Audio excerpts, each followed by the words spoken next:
Hey, I'm Nate Flax. I'm Noah Longworth McGuire. And this is Talking Lion. Talking Lion is a podcast focused on artist-to-artist conversation. We're primarily artists, a duo called Sleeping Lion, but we've been lucky enough to write, produce, and hang out with so many incredible rising artists since we started our project.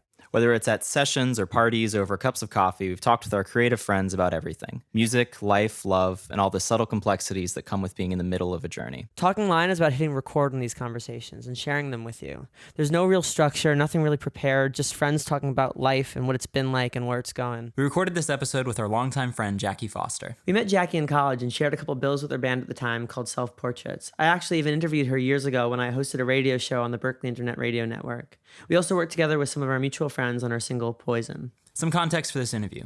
Jackie recently moved to Los Angeles to continue working on her new music, and a few months ago she put out her single, Great Escape. She was also a contestant on season 14 of The Voice, placing 7th after being on the teams of Kelly Clarkson, Alicia Keys, and Adam Levine. An empowering powerhouse vocalist with a golden vision for her artistry, Jackie Foster wowed her fans on national television and continues to inspire people with her tenacity. So, Without further ado, I'm Jackie Foster, and this is Talking Lion.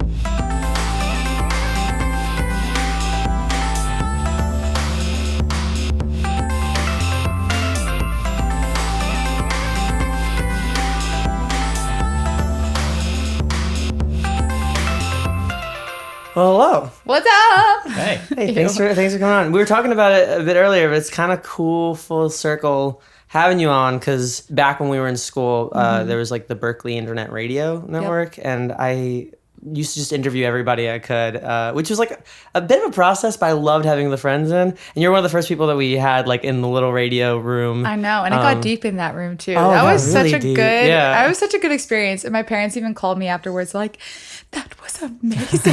Like, oh, you should do that more. You should work with him more." I was like, "Okay, Mom, relax." Well, so technically this is our second interview. Technically, I Yeah, know. I'm you know? lucky. Yeah, Am I the this first is- one who gets the second interview? Probably. No, there's a lot. Well, and that's the thing. I mean, the whole idea is like this, in a lot of ways, came out of that. I was doing that back at school. Like a lot of this came out of the fact that we had such a good time, like interviewing our friends, and we realized that our friends had such amazing stories to tell. Yeah. That we're like, well, can't we do that more in other scenarios? Sure, And also, let's do it. podcasting is so cool right now. Oh, yeah. Can I tell you, like, especially being a musician, in my car right now, mostly I'm listening to podcasts. More so than music, just because I listen to the same thing all the time, and my phone kind of sucks when it comes to music. Like, I don't have like the downloaded songs to my phone. I just normally like throw on a playlist or something. So I get a little bit annoyed with my phone. So I normally throw on a podcast, and they're the best. So now I feel cool being on one, especially with you guys, because I know you. And when we were driving like out here, we were listening to so many podcasts, and we were really inspired by like what people were saying on the podcast. Even now, like we listen to music podcasts, film podcasts, and I feel oftentimes more inspired by that than like when I hear, because when I hear a great song, I'm almost like, oh fuck. Yeah. Like it's like seeing, it's like becomes the white whale, Right. Whereas a podcast is like, they seem really cool. Like that's inspiring. Like sounds like you learn so much. And of course, I'm the dark weirdo that only listens to crime podcasts. Like, give me every dark, dirty detail. I want to like imagine the serial killer killing someone as I'm driving. Like, there's plenty of podcasts for that. oh, I know, it's horrible. But no, I also listen. I get so many suggestions of like podcasts to listen to, especially like, And the Writer Is, or like the songwriting podcast, things like that. It's just, there's so many cool things out there, and now you guys have that platform. Well, we're just, I think again, it came really strongly out of just, being there for friends, and it came from our frustrations with how a lot of interviews work with people sort of in the come up stages of stuff. I feel like we have a lot of, interesting things to say about like just sort of making it through the sort of current system. Well, what's really cool about like our sort of history together is that like we've written together, we've played shows together, we've all hung together, we've gotten drunk together, like the whole gambit. I still like almost like highlight of like the Boston experience was that show we played at the Red Room. Oh my gosh, it was one of the best shows. We opened for you guys, and it was, not only was it like completely sold out. Completely. But there were people like being snuck in. So I think they were like 50 people over capacity. Yeah. I just remember the fire department got called. It was amazing. Like, that's when you know you killed it. Oh my That's when God. you're like, I made it. Not really, but. No, I definitely felt like that was one of those times when I'm like, this is cool. Like, I made it. And also it was, it was a free show during orientation week at Berkeley. So like an entire like generation of Berkeley students like went to that show because it was like the free thing to do on like a Tuesday or whatever. Which you can hear the gears of like Gopin and Jago like just like going. You can hear they're like, okay, well, what would be the best free show we could pick? Orientation week. Orientation week. Yeah. Let's do it. Parents are in town. They can come. Although I'm pretty sure there were like no parents there that I could think of. It was like a lot of Berkeley freshmen. There were people like years later who would like come up to be like, I know you from that one Red Room show. Like, well, if I remember correctly, you met your best friend like Adam. Yeah, like, that's how Adam and I became friends. He like roadied the show. He carried my keyboard. He was just like was friends with Jacob Herlick, and he walked into my room the day of the show, and I'm like, will you carry my keyboard to the Red Room? He's like, sure. Jacob Herlick now plays drums for us. The rest is history. The rest is history. That show was a big starting off point, I think, kind of for like all of us, because I think that show too from my personal experience at Berkeley, it was no like shy thing to understand that rock wasn't really accepted, or that people were so afraid of it because no one was really doing it at Berkeley. Like you'd have those like underground like metal bands that everyone kind of like knew they were the metal guys, or like knew she sang rock. But for me, it was like I really wanted to try to like make that transition, and so we had done like a few shows here and there, and like friends would come, but it was always like friends and homies, you know what I mean? And it would always be in the basement of someone's house, like on a Friday night, Saturday night, and like, you know, it's a party more so than it is a show. And I think once we all booked that show, I think too, because you guys had friends at Berkeley and I had friends we had friends at Berkeley as self-portraits. And I think because we all brought everyone there together, that night for me solidified like, damn, this I'm doing the right thing, and like I'm being heard. And I remember so many friends of mine that had never heard our music just come up to me saying, absolutely, like that's what you need to do. Well, in a lot of ways, it sort of set the tone for a lot of what we were doing at that point too. Because I remember when we came to school, there were people in our year were establishing bands. Like our self-portraits probably I think started freshman year, right? Freshman, yeah. It was. I remember. So they had already kind of started a band. And, back in New York. Right, back in New York. And then they took it to Berkeley, and then they were looking for a female singer. And the funny part is, I don't know if you guys know this story, but Chris Drago and I went to 5 Week together, but we didn't know each other at 5 Week at the time. This was back when like his band wasn't Self-Portraits, but he had another rock band with a female lead singer. Which I vaguely remember from like New York stuff. Yes, exactly. So basically, I was in the rock workshop during 5 Week, which is like this specialized workshop, they call it, which shout out to Marty Walsh. I love you.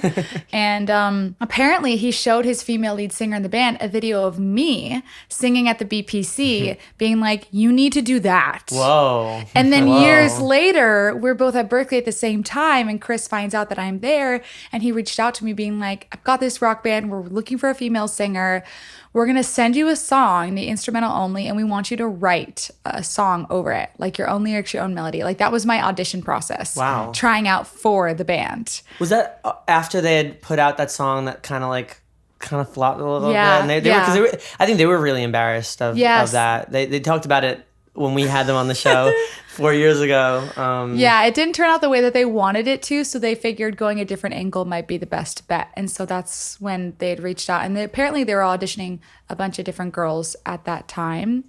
And I wrote this song, and the song wound up being Dreamcatchers, which is the title of our first ever EP that we released. And it was that song. Now, Dreamcatchers went through many facelifts, including rewriting the entire song on the day of the recording. What? Like it was that song. We had a love-hate relationship with that song. When we recorded like Patient Creature, we had a violinist coming in for one song and then decided on the fly that we wanted her on Rug, and then it became the most prominent part of Rug. But to rewrite the whole song is a whole talk about other stress. Yeah, no, I can talk about having to be good at songwriting. I think that's like when I learned songwriting. I wasn't even a songwriting major at school either, and I didn't really none of us dive deep into songwriting until I got into college. And then I remember I was also on vacation with my family, and I had to take the Long Island Railroad. LIRR, isn't that what the Lur? Had to take it all the way into the studio, and then we spent the night and like recorded it, and then went back to my family, met them in Times Square, and I was like, so we rewrote the entire song. That was fun. But no, that was just a good experience. And Self-Portraits was those were like the glory days. Well, what was really interesting was that because like by the time Noah and I like even had like the twinkle in our eye for the project. Dreamer and Son, The Walk Off, you guys, like all of these bands that were doing really well, like Dylan Dunlap too, like everybody was doing really well like around us, and we felt really discouraged. We were like, we came in too late to the game, like we came in too late to like make any kind of like mark. And I think one of the things that was really sort of a turning point for us that really felt like we were invited to the cool kids table was when we played that show with you guys. Because are you kidding me? We felt like the cool kids, even though like we were headlining the event. Okay, so what? You're the last singer, like you're the last band of the night. I really feel like headlining means that you don't get to leave your stuff on after sound check. Right, exactly. Headlining means you have to force everyone to stay the entire night to stay for you, right? But we felt the same. It's so funny you say that because we felt the same way about you guys. Because there was you say like, okay, maybe we came late to the table, but we were already hearing, not only knowing you guys, but like hearing the buzz around your project and the things that you were doing and how innovative it was and how different it was from every other person that was doing music at Berkeley. Like we felt like the basic ones and you weren't. Oh, because that's shocking for us because we were just in the dorm like, what the fuck is happening? We don't know how to make we don't know. Music. Like we're I mean that's the classic, like everybody, gets sort of in their head. It's not even false. Like straight up when we started, we were like, I think this is cool, but it's also could be really, really lame. And, look at you now. Look at us now, still trying to make it not lame. But no, it was such an interesting time. I think also was really like kind of cool in context is at the after party, I met Christiana. Yep. And wound up writing a song with her later on and whatnot. But I remember going up to her and being like, "You look like Ariana Grande." She's like, "Yeah, everybody says that." I'm like, and then that year, I'm pretty sure the year after, she dressed up as Ariana Grande for Halloween. But I'm like, I literally, I was drunk and I was exhausted because we played the song. I'm like, that's all I have to say. I'll see you. You're like, you look like Ari. Peace. See you around. Yeah. Yeah. And, and that's so funny. It's so funny in retrospect. Absolutely. But that's college. That's college. Woo. Well, it is interesting to think about. I mean, we did the what was it called? Where you're frozen. Oh, that was at my birthday. Oh, I see. That was my 20th. The mannequin challenge. Yes, the mannequin challenge. I'm blending those two parties together. But yeah, I remember that. Yeah, because I'm pretty sure the after party was still at Chris's house after that show. Yeah. But then my 21st birthday, which, whoa, do I remember that? Absolutely not. I remember like we all decided to do that mannequin challenge and we slayed. You were amazing. Literally, we slayed. There was one person, will not name names, who blinked. It was right at the end too. Right at the end. The last like 3 seconds of the video and I was like, come on. Why'd you ruin it? Together. If it wasn't for that, maybe we would have gone viral. Maybe we'd all be famous at this point. Maybe, going viral is the way to go now. Truly. Have you heard of this thing called YouTube? You can go viral on it. Have you heard of TikTok? Let me tell you, I was joking and now I'm not joking and now my heart hurts. Yeah. I don't know if this is like horrible, but I guess this is, it's so funny because like as artists, we're so much more than like the music makers. We have to be the brand. We have to be everything. I was talking to a buddy of mine during a session and I was telling him about my music and he's like, well, have you ever tried those like Vine things? First of all, I was never a Viner, nor did I ever have the app on my phone. I didn't either. I missed the whole thing. And what's really funny is a solid friend of mine from high school wound up becoming like Vine famous. He did it and like blew up like right out of high school. It's amazing. And I didn't know anything about anything. But then when I moved out here, I'm like, oh, like I'll hit up Gabe. I'm like, oh, he's got 1 million followers on Instagram. I mean, it's insane. Like it's all about these little small apps that are these little 15-second videos. Like to me, TikTok is kind of like what Vine was. Yeah. But what's really cool is, so I joined TikTok because the guy told me, he was like, if you really want to make it, you just need to like get on the train, even if it's super annoying. And like, I kind of have to get out of my head because I'm such like a bubbly, like light person. I'm constantly smiling. If you know me, like, I don't think I ever am not smiling unless I'm really pissed at you, which is very rare. But, I joined TikTok and I started doing like TikTok videos and I'm looking at these people and these videos are beyond basic. It could literally be like you doing a little dance move, shuffling forward and then shuffling back. And they have 2 million views on it. Not only that, like Y2K now has like his career just exploded off of TikTok. Yeah. But then if you even look back a little bit more, like February 14th of 2018 was when Bazzi happened. Yeah. Because when the Mine filter came out, I mean, that was the ball game. Like there was before that and there was after that. Yeah. And it's just Exactly. crazy how these like little things can have these like really like huge impacts, but then how everybody's still trying to like get virality, like that's a strategy. It is. 'Cause it's And not. that's my strategy right now because what? You think it's not a strategy. Well, what I mean to say is that you can't force virality. No, exactly. It has to come from an authentic place. It has to be very natural. And I think that that's why I joined TikTok, because in my opinion, I'm going through this very interesting like revamping of my artistry, right? Because I was self-portraits. Yeah. Like people knew me as Jackie Foster in self-portraits. Well, now I'm in this new area of I'm just Jackie Foster. Like, this is me. I'm going to work on my artistry, the stuff that I want to do. Not like I couldn't do that in self-portraits, but there was committee. there was a committee. So it was 5 different opinions on one matter, where this is now me, one mind, one matter. Yeah. And so I joined TikTok with the intention of, well, maybe if it's not just my music that could be heard, maybe it's my personality that can be seen. Maybe it's, I mean, as shallow as it sounds, but like maybe it's the way you look, because that's what a lot of these apps are. It's what you look like. Well, and it is worth noting that self-portraits was you and 4 other guys. Yeah. So whereas like there are pressures online for women that men don't even understand. Yeah. Like, and I'm mansplaining that on the podcast. But like all to say that like Chris and John or Gray like wouldn't necessarily have to be under the same kind of spotlight or level of like critical eye that like you are. And I remember you know? even in self-portraits, like Chris was always so smart. He was always thinking of the next thing that we could do to like make us go further as a band.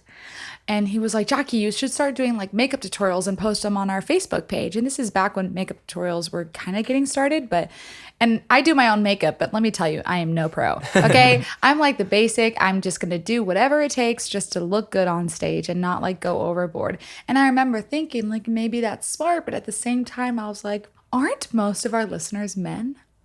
So no, I don't want to do a makeup tutorial. But now, like as I'm a solo artist, it's like, okay, what can I do? Because I do have a lot of, if I look at my Instagram following, it is like an astonishing amount of women that follow me versus men. And that's great to me. And then the age range, I always thought I was like, because of the voice, I thought my range was always going to be like 13 to 18. Right. But my age range is like 25 to 35. So I'm like, hell yeah. I have these like accomplished people that like, if I cuss on my Instagram, I'm not going to feel bad because like Their moms aren't putting right. on The like moms are like, yeah, we don't want to deal with it either. Like talk the truth.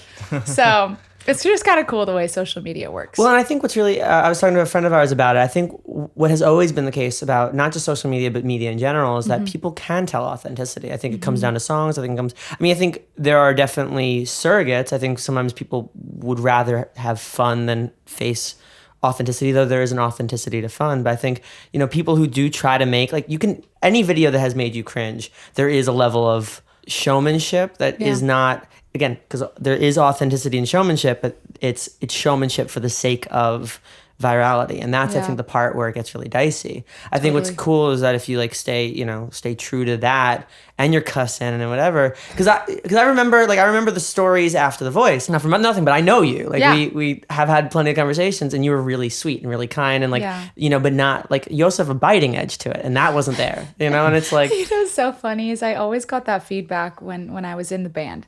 The guys would always say to me, and I say like, oh, I could cuss now because like that's what my demographic is. I barely ever cuss if you know me. And it was so cool. When I played Lollapalooza this August, and one of my favorite artists right now is B. Miller. Oh, she's great. Yeah. Hello. Between songs, she like holds the mic like a stand-up comedian, and she is a pistol. She's so funny. She is a pistol, and she's just going off. And she's like cussing left and right, like not in like a vulgar way, but just in like this is who I am, and I'm gonna show it, and I'm proud of it, right? And I'm sitting there in the audience going, gosh, she's so freaking cool.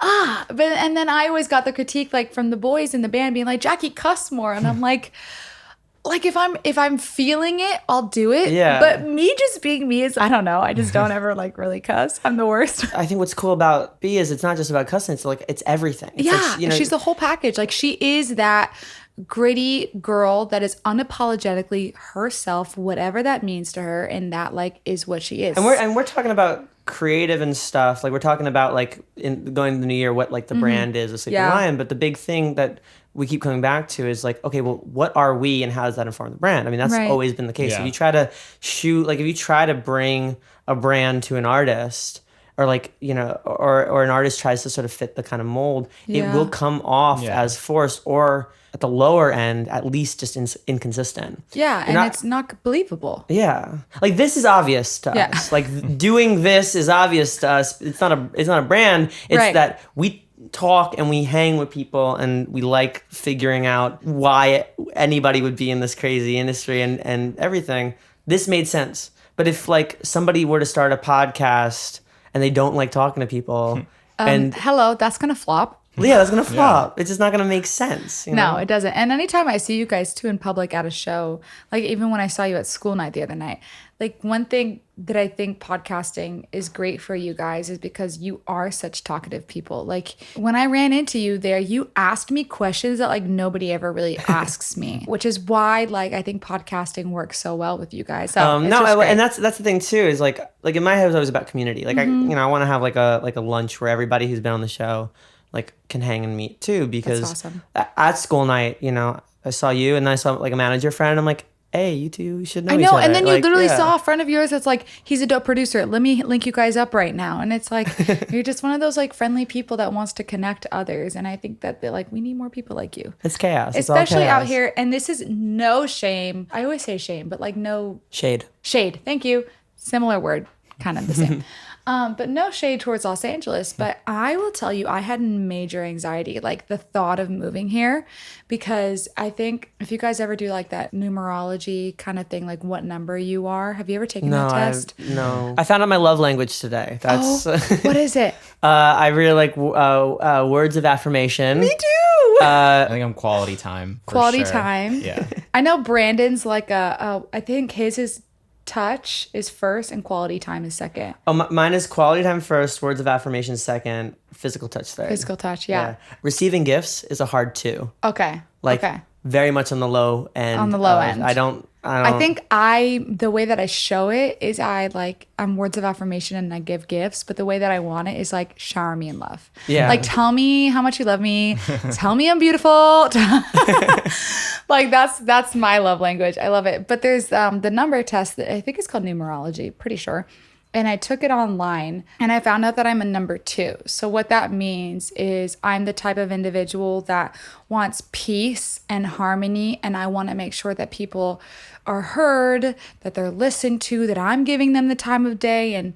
But the thing about number 2s is that if I give it to you, I kind of expect it back. Right. Whereas what's very similar to a number 2 is a number 9, which are people just like love, harmony. I don't care if you give it to me. I'll just give it out in the world in peace and love. And that's all I want. Me, I'm kind of like a little bit bitter where I'm like, okay, I'm going to give it to you. But keeping tabs like on low like key, that. are you going to give it back to me? Because this is not cool if it's not so. So I think my fear about moving to LA was I'm that type of person. Like I'm going to give and give and give and then like hopefully expect something back. And, you know, you always hear when people move to LA, some people change. They get caught up in like the LA lifestyle, the LA culture. And like, I'm just like a very like grounded girl from San Diego that just doesn't like tend to really care much about like what I'm looking like or how I dress or how I act. Like I'm just nice and bubbly. And I was so afraid that like I'd move out to LA and people would just be so off-putting. Like, oh, you're another artist? Cool, get in line. Like, I was so fearful of that happening moving to LA, especially because I was starting over again because the band had gone separate ways. And like coming here, I'm so happy with how welcoming and warm everyone is. The community here is absolutely incredible. Holy like, crap. Surprisingly so. Like, right? I was like, you know, even like when I ran into you, you're like, here's a producer. I'm going to make sure you work with him. I was like, oh, wow.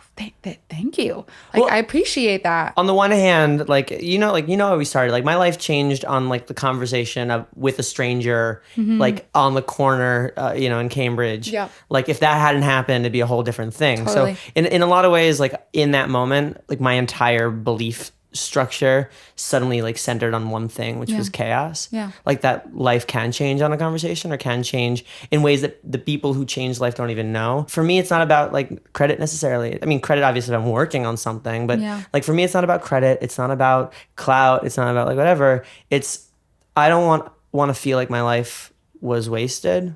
I think I want to, if I were to like accidentally like wonderful life myself, I want to know that like, you know, if I were to wonderful life myself, I want everybody to be a little bit different. Yeah. You know, I want things to have been more positive because I was there. Whether or not I know that, like I know Val and Peter, like met at my birthday party, but I haven't written a single song with either of them. Like they're doing their thing, and I don't want to touch that. It's great. Right. They're doing great. Like I am just happy that like because I had a birthday, new music's being made. Yeah. Like because I went out to school night, like a new song is being made. Like and there is that selfishness to it, which is the wonderful lifeness of the thing.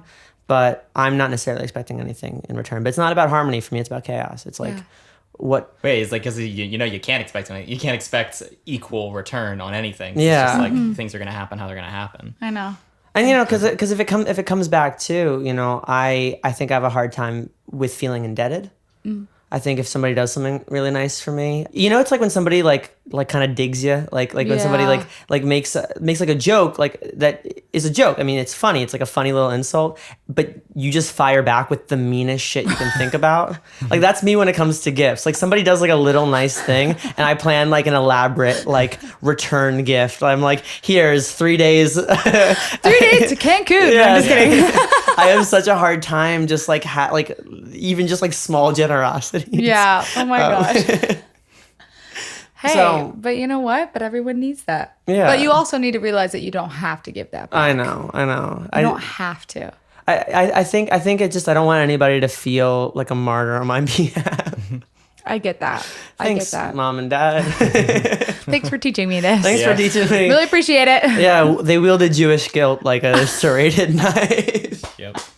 I love that. I love it. I love it. Welcome to therapy. Okay, no, all is to say, Yeah. you know, I'm happy you're here because there is this good community here, and I think that like the one sort of like cardinal rule of the thing is like come at it with an open mind, come at it with an open heart, like come at it, you know, ready to put in the work if need be.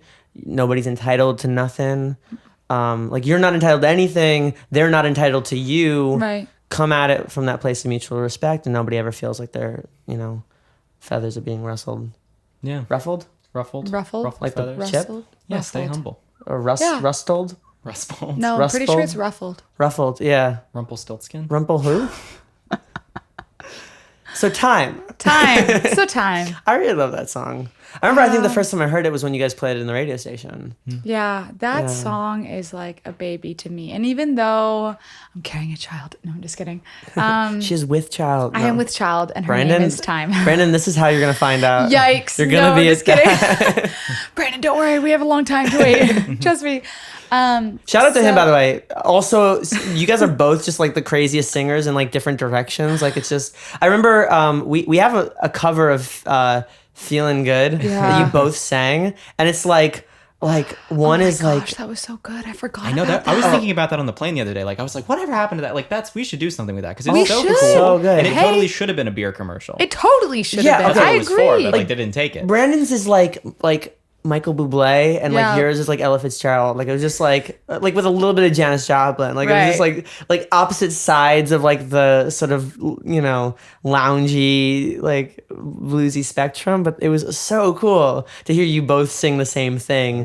Breeze drifting on by, you know how I feel. It's a new dawn, it's a new day, it's a new life for me. And I'm feeling good. Him and I have been working together a lot. Like, okay, those of you that don't know, I have a boyfriend. His name is Brandon Diaz. He's amazing. He's very talented. We've been together for 3 years now. So, and we like instantly fell for each other right off the bat. So we say it's like 3.5, 4 years that we've been in each other's lives. And I kid you not, the first time I heard him sing, which is the same day that we like wound up speaking to each other, he was singing some Christmas song. And he also sang Senorita, which Senorita is like his go-to song, Justin Timberlake.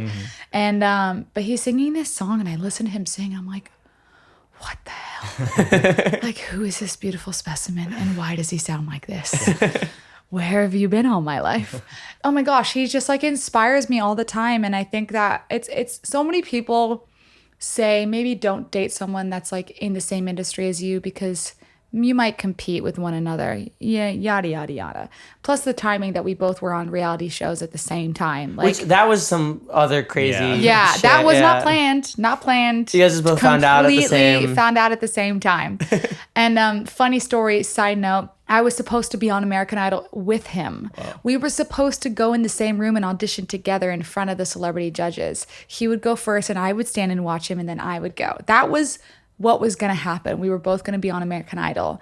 And then literally 3 days before I like go out for that audition, I get the call from The Voice being like, we found you online. We want you. We want to fly you to the blind auditions. Like, it was just quick. It was no audition.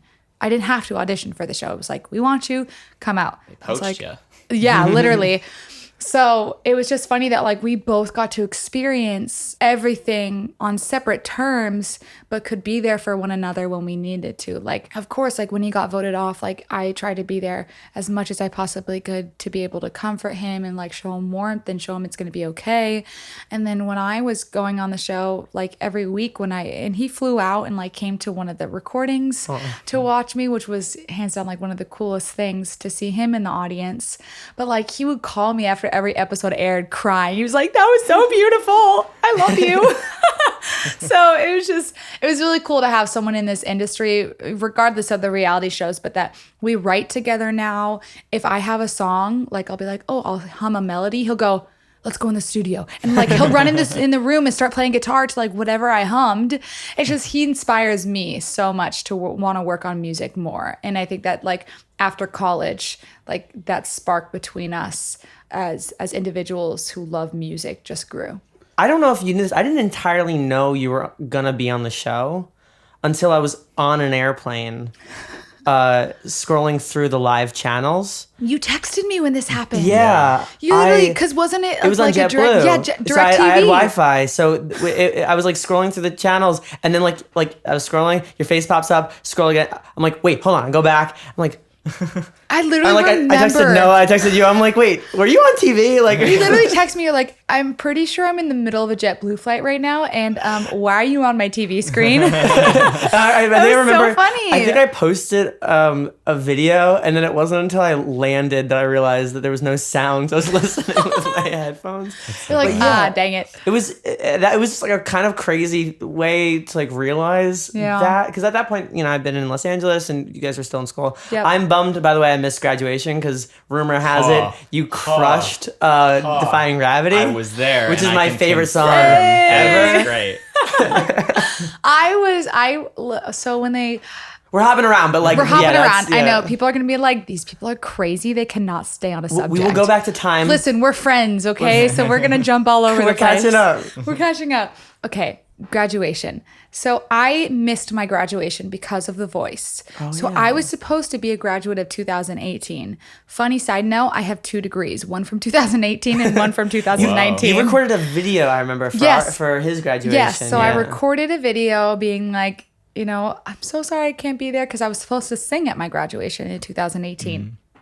And, just kind of like did a little video, sorry I couldn't be there. Well, I talked to Roger Brown, who's the president of Berkeley, and he offered and extended the invite that I could walk with the following class as, just because of the circumstances that I was in. And let me tell you, I was bawling my eyes out during graduation, the one I was supposed to be a part of, in the hotel. Like, this is like a sad scene. I'm like eating popcorn, watching the live stream of our graduation, sobbing, crying, being like, I wish I could be there. And then everyone's like, what the hell are you talking about? You're filming for The Voice. I'm like, yeah, but still, I want to be there. I went in for his, which would have been mine. Right. And I made a little mark in the program of where I would have been. Right. Write your name. Yeah, I just, like, I was just a little arrow. Like, between, like, somebody Flauberg, and somebody Flackmer. Right. Those are names. Those are real names. Those are real names. Sure. And when it went from Flauberg to Flackberg, those are real names. I knew that Flax would have been between those two. I was like, I got wistful. I had a single wistful tear in my eye. It was sad. It could have been. It was sad. And then luckily I got to walk the next year and they're like, yeah, so Alec Lacamoire is one of the graduating people. And he's like the brains with Lin-Manuel, who did In the Heights, who did Hamilton, who did Dear Evan Hansen. Like, he's just a freaking genius. Probably, one of the more successful jazz composers out of Berkeley. Absolutely. So they're like, we're going to do this. And The Wrong Man now, Ross Golan's thing, yeah. I never even knew that he had a hand in Wicked.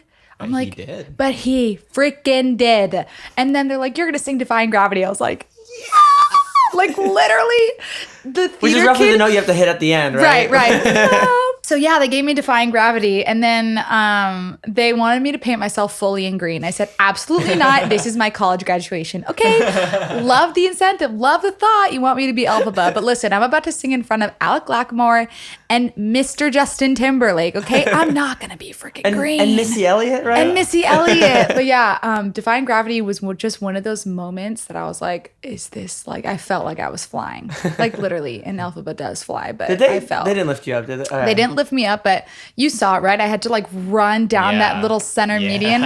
Okay. It was intense. I made a little meme of myself. It's on my Twitter if you go and you scroll back. My dad was so mad that I did this, but I was like, I'm going to laugh at myself. I think we as artists get the chance to go back and make a mockery of ourselves on something that we know we messed up on. Like, that to me, like, shows your true self.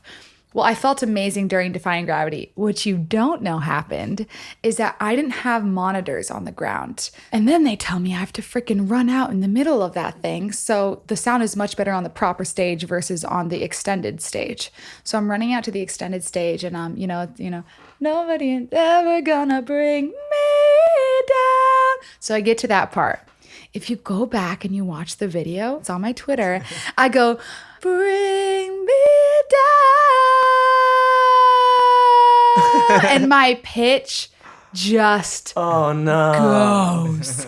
It's the one spot in the entire song that literally my pitch just literally like the Wicked Witch melted. Like, it just went down. And I Which I don't think anybody noticed because we were just too busy being like, you can't notice Jackie it. just sang Defying Gravity. Right. And in the audience it sounded amazing. And then I went back and listened. I'm like mortified. I'm like, oh my God, I thought I killed it. Like, I got off stage, I cried. I was like, that's the best I ever sang. And then I listened to the video. I'm like, what the fuck just happened? Sorry. I said the F word, guys. You can curse. We're not on the burn anymore. I know, that's we true. We can cuss all you want.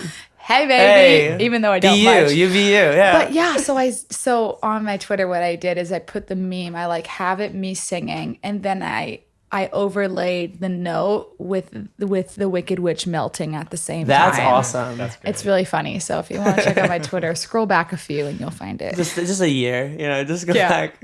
I mean, I can't believe it's almost 2020. That's some crazy. I know. And with that segue, isn't time crazy? Yeah, we're supposed to be talking about time this entire time.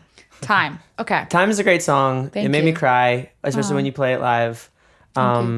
I want to know what inspired it, and I want to know what your favorite line is from it, and how that came to be. Time is a true story about my ex. With him is what I experienced loved really to be like. We had dated for 2 years. We met at the senior year of high school, and he moved to DC. So I'm in California, he's in DC. I got into Berkeley, he got into Richmond. And so he's down in Virginia and I'm at Berkeley, and we started doing long distance. And I loved him so deeply, but I loved him more than he could ever love me. And I kind of knew that about our relationship. And it's not his fault, but he would always say how he never wanted to get married. He never wanted to have kids. He wanted to live a bachelor lifestyle. And me being like the most hopeless romantic. That's a red flag. The other two are like, okay, those are things you can work out. The last one's like, well, I signed myself up for it. Like, yeah. Oh, I totally stayed way longer than I should have. I know that now. And also, I think a big red flag in any relationship is if your friends genuinely do not like the guy you are dating or the girl you are dating, and these are like your closest friends, you need to take a listen to the people who love you dearly, because a lot of times they have a really good insight as to what's going on, because you're always clouded by your relationship and what you've experienced. And it's not really that bad. It's not as bad as I say it to be to you guys. Time was written about our relationship, realizing that like our hearts no longer aligned, even though I wanted it to so badly. I wrote that song about a month after we broke up. We broke up basically a day after our 2-year anniversary. Shit. And I was the one who broke it off. I'd never broken up with anyone ever, because I was always the girl that got dumped at like the 4-month mark. I had like the 4-month curse. I'm currently approaching it, and I'm like, please don't. Right, you're like, please. I'm like break the move cycle. Past the home, yeah, move past the home. One more. So I broke 5. up with him because I just realized I had way more bad things that outweighed the good things in our relationship. And I was trying so hard to make it work. And he was stubborn, and I knew that about him, and I just tried to make it work, and it didn't. So I broke up with him, and then Gray one day sends me this voice memo of the guitar line that he sends it to me, and I was sitting in my dorm room. This is like in January, and I sat there and I just started crying, and I wrote every lyric to the song and melody in 30 minutes. I just sat down. It was 30 minutes. And I've never changed a single lyric or a single melody in the song since the day I wrote it. And I think like one of my favorite lyrics that I kind of shocked myself when I wrote it is the beginning of the second verse, where it goes, sad, it's so sad to think I'm waiting on you. Like I'm waiting for you to do something that makes me feel like this is going to work out. And then the line following that is, while I'm picking up the pieces of what you've neglected to do.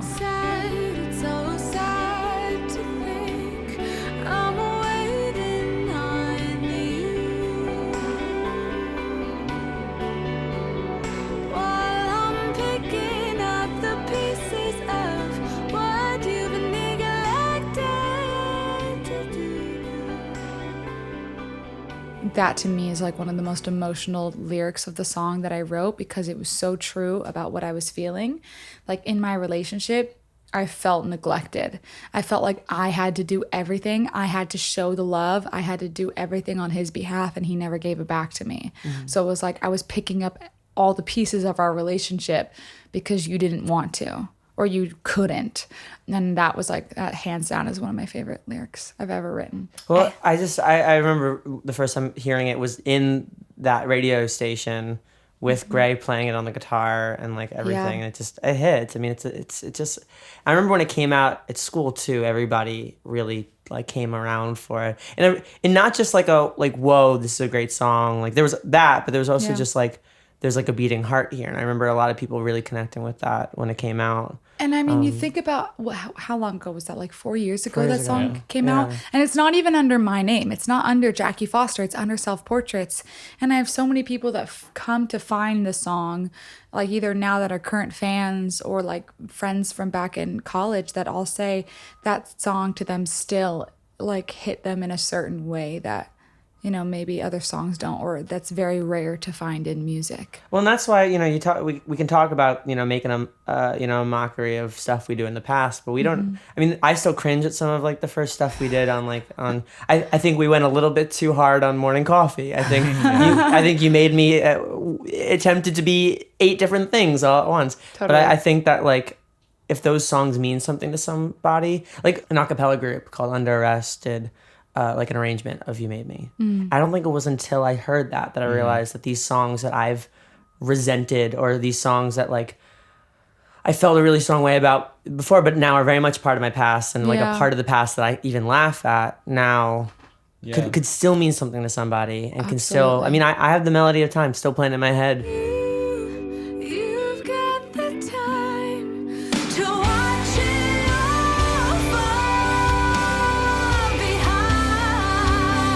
And I think it's been a couple of years since I heard it live. And that's the thing, I'm hearing it live. I'm not hearing the recording. I'm hearing when you guys played it at like the Red Room. Like that echoes like in, you know, and that was maybe 400 shows ago, you know? Like so long ago. You know, but that's I should probably play it again in my sets. I don't play it anymore. You should. I know. Maybe rearrange it. Maybe. Well, that's it. I've been talking, so swing it, you know. Gray and Ethan still play for me, like under Jackie Foster. Like they're still playing for me. I've even like toyed with the idea of what if I took the song and redid it and re-recorded it. I love those songs so dearly. And even, so with my current music that I'm working on now, that I'm starting to write, I bring out a lot of songs that I started.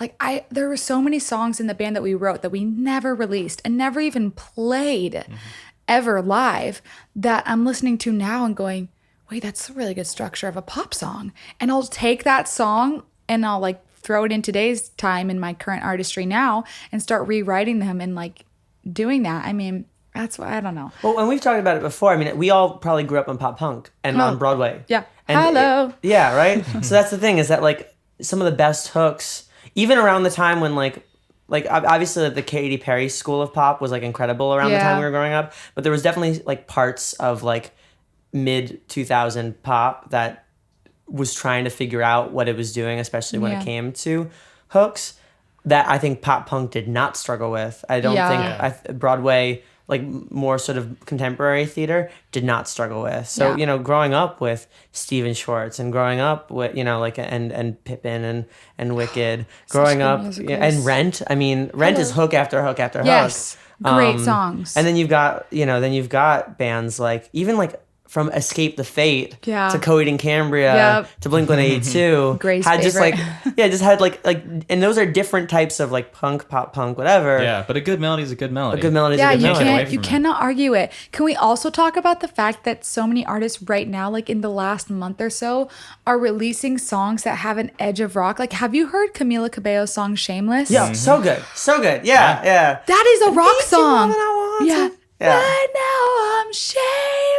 Like, well, I mean, Julia Michaels is a rock song. Julia Michaels, Happy, the whole pre-chorus is a, like, you would hear that on A Day to Remember, like that gang vocal, like. I love it. And like Halsey's Nightmare. Yeah. I mean, it gets me so excited because you always, like, when I was trying to get into the industry in college, everyone kind of laughed. They're like, oh, rock. Trying to do rock. Pop rock. It's electronic music now. It's having a moment. Now everyone's like, we're kind of sick of all the bleeps and bloops. What do we have? Guitars are cool. Drums are cool. And I think it's telling that like some of the like the best like songs that have come out like are sampling like I mean so much Nine Inch Nails. Post Malone just did the song with Ozzy Osbourne. Yeah. With a freaking guitar solo. That's badass, people. Like Old Town Road. Yes. Samples Nine Inch Nails. Charlotte Lawrence just put out a song called Navy Blue that has like Charlie Puth, Ryan Tedder, like all of them, and it samples Hurt by Nine Inch Nails, and it's incredible. The other Charlie Puth production. Everyone's on a Trent Reznor kick right now. Clearly, it's Charlie Puth and Louis Bell and Watt specifically because the 5 Seconds of Summer song Easier, which is a Charlie Puth such joint a freaking good song. The beat from Closer. Yes. Nine Inch Nails. That's like incorporated. It's just so cool because I feel like rock, and even though it's not outright like what people would think, oh, classic rock, like back in the days, Rolling Stones, whatever. It's not that.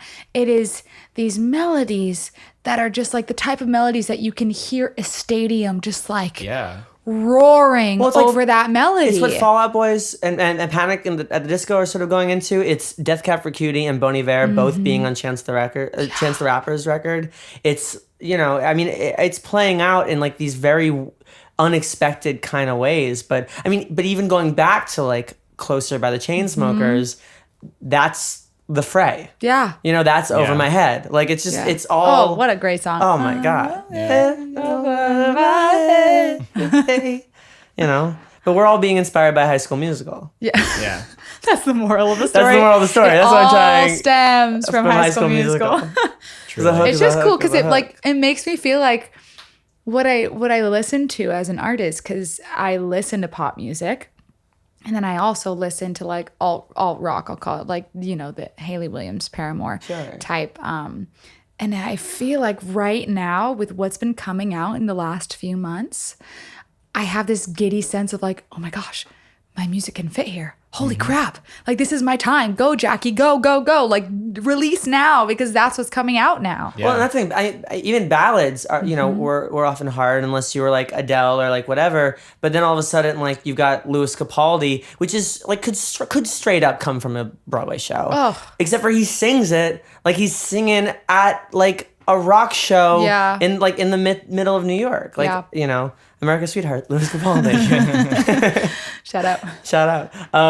No, and so that's the thing, is that like there are like, now is the time, and then I guess the sort of thesis of the whole thing that's tied together by B. Miller and Billie Eilish, et cetera, is it doesn't fucking matter anymore. It doesn't. Like, now is the time. Yeah, now is the time to just do your thing. They're just getting phased out. It's all about quality. And everybody would always stress me out when they're like, what genre do you sing? I'm like, Yeah, you were always one of those people that was just like, I remember when we were in school, you're like, I literally don't do know. everything. I do everything. People Like, what are do you yeah, want what kind from of music me? do you make? I'm like, what do you want me to do? I listen to like Yes. African like psychedelic music and also like Post Malone. Like literally like try me. Like I listen Yeah, to try it. me, please. I like, make it. test me. I'll give it to you. You know what I mean? And it's just so cool to be in this industry right now because genres don't exist. It's all about moods. It's Yeah. about like these moods. And that's because Spotify created those playlists that was like, let me give you a playlist about bubble baths. Not Yeah. about, but like that you want to listen wanna to when do you a have a bubble bubble bath. That's a mood. That's not a genre, it's a mood.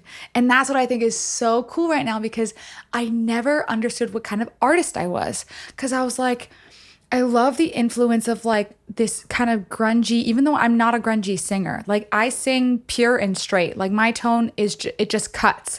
I don't have any rasp. I don't have any of that. Like no cracks, no nothing. So I just like, I cut through. Powerhouse. I'm a powerhouse singer. I listen to pop. I listen to rock. I love R&B.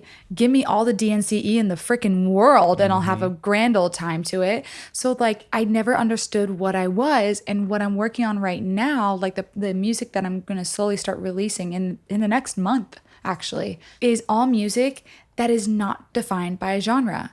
Now, granted, it's hard to pick the genre when you have to release it because you have to choose the genre that it goes under. What's interesting about the ideas of moods and genres and everything is that that's also corresponding with like consumer frustration Yeah. with hype machine songs, playlist songs, songwriter songs, you know, like essentially there a lot of people are now getting somewhat sick of hearing the sort of homogenization come alive in the stuff. So the things that are popping out are the things that, I mean, there is no other Lizzo. Like there is no other Billie Eilish. And anybody who's absolutely. trying to be like Billie Eilish is falling flat. Yeah. Because no, you don't. Because one, Billie Eilish is so good that you're not going to get anything better than that if you want that fix. So everyone's just trying to create crap and carve out their own slice of pop music at this point. In the same Sure. way that like when the 1975, everybody tried to sound like the 1975. I think 3 made it through the door, and then the door slammed shut because we're like, we get it. Yeah. You know, Yeah. and it's like, It's so cool. so now's the time to make weird stuff. Weird stuff is in. And you know the group AJR? Yeah. Oh yeah. Oh, they've been making weird so stuff for so wow. long. Yeah. They've been doing it for so long and now they're just getting noticed. And like I saw them at Lala and it was the coolest experience. Do you know that they handed out Chipotle burritos to every person? This is okay.